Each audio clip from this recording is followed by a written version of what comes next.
one thing I do actually think that research might be very applicable for is, and has a strong knowledge gap, is in investigating global catastrophic and existential risk, both posed by and reduced by SRM.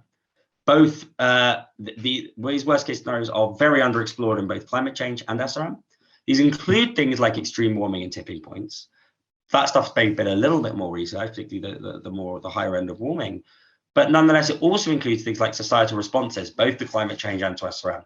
Interacting hazards. Okay, so how would SRM interact with something like a space weather event, perhaps causing termination shock? The geopolitical effects, which, as I said, I think is the biggest danger we have from SRM, and termination shock, which might only occur under certain conditions, but understanding which conditions it can occur and how to mitigate that might be really important as well. There's lots of research to be done here. And my sort of 2 cents is that we can do research in this area, particularly in a way that really doesn't increase the probability we deploy here.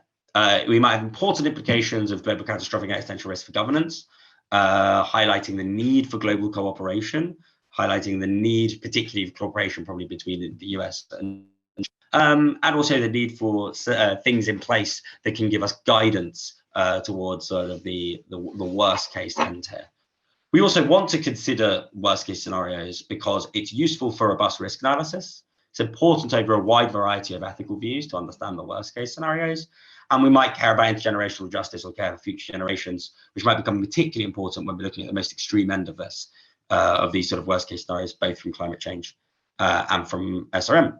One thing I'd like to say here is, like, I think it's probably false to say that what we need is a mere blanket more research. As we've seen in this talk, some research can lead to very positive and some research can lead to very negative consequences. What we probably need is more of the right sorts of research, more of the, and how we generate the right sorts of research is a contested and should be a contested question. But not all research is created equally.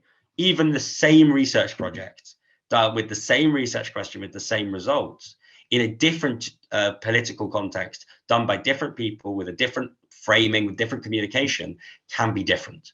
So understanding that what we don't just need here is a blanket ban of research or a blanket, we need more research, but much rather selectivity about what sorts of research we do, how this co-evolves with governance, who is included in the conversation, and who gets to make these decisions are all probably vital in trying to make there be a future around SRM that we think is equitable, just, and flourishing.